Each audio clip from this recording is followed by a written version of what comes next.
આકાશવાણી ભુજ સમાચાર આરતી ભટ્ટ વાંચે છે। પ્રધાનમંત્રી નરેન્દ્ર મોદી આ રવિવારે આકાશવાણી પરથી પ્રસારિત થનારા મન કી બાત કાર્યક્રમની આ 120મી કડી હશે।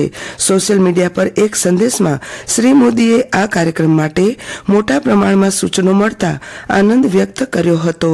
તેમણે કહ્યું, આ સૂચનો સામાજિક સુખાકારી માટે સામૂહિક પ્રયાસની શક્તિને દર્શાવે છે।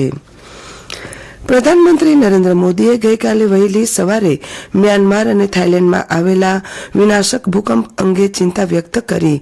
તેમણે આ આફતથી પ્રભાવિત લોકોની સલામતી અને સુખાકારી માટે હૃદયપૂર્વક પ્રાર્થના કરી।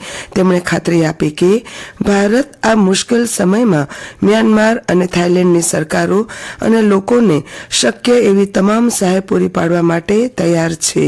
આ સંદર્ભમાં અધિકારીઓને તૈયાર રહેવા જણાવ્યું છે। ભારત સરકારના ગૃહ મંત્રાલય હેઠળ રાષ્ટ્રીય મહત્વની સંસ્થા રાષ્ટ્રીય રક્ષા યુનિવર્સિટીએ ભારતમાં સાયબર સુરક્ષા શિક્ષણ અને તાલીમને આગળ વધારવા માટે ડિજિટલ પેમેન્ટમાં વૈશ્વિક અગ્રણી વિઝા સાથે સમજૂતી કરાર પર હસ્તાક્ષર કર્યા છે।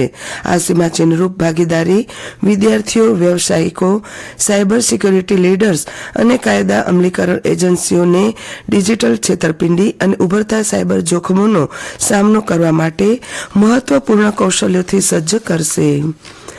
કરદાતાઓની સુવિધા માટે દેશભરમાં આવકવેરા વિભાગની કચેરીઓ 29 માર્ચથી 31 માર્ચ સુધી કાર્યરત રહેશે। જારી કરાયેલા એક આદેશમાં સેન્ટ્રલ બોર્ડ ઓફ ડાયરેક્ટર ટેક્સીસે જણાવ્યું કે પડતર વિભાગીય કાર્ય પૂર્ણ કરવા માટે દેશભરની તમામ આવકવેરા કચેરીઓ 29, 30 અને 31 માર્ચ 2025ના રોજ ખુલ્લી રહેશે। સીબીડીટી દ્વારા જારી કરાયેલા એક નોટિફિકેશન અનુસાર દેશભરમાં આવકવેરા વિભાગની ઓફિસો સપ્તાહના અંતે અને સોમવારે ઈદ ઉલ ફિત્ર હોવા છતાંય ખુલ્લી રહેશે। રાજ્યસભાને ગઈકાલે દિવસભર માટે સ્થગિત કરવામાં આવી હતી। રાજ્યસભા હવે 1 એપ્રિલે સવારે 11 વાગે મળશે। ખાનગી સભ્યોની કાર્યવાહી અને ખાસ ઉલ્લેખ પૂર્ણ કર્યા પછી અધ્યક્ષે બેઠકને દિવસભર માટે સ્થગિત કરી હતી।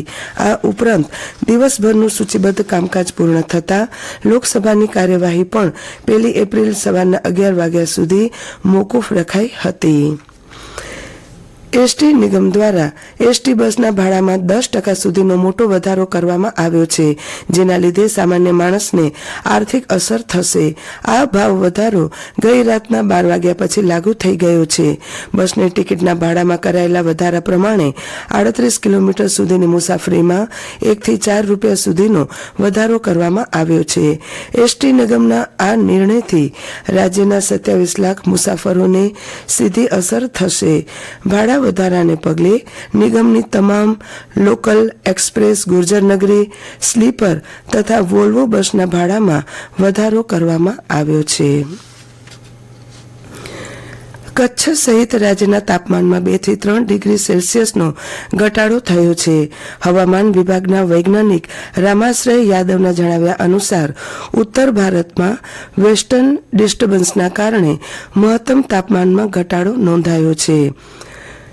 સમગ્ર કચ્છમાં દિવસભર પવન ફૂંકાવાની સાથે મહત્તમ તાપમાનમાં ઘટાડો થતાં ગરમીમાં રાહત થઈ હતી।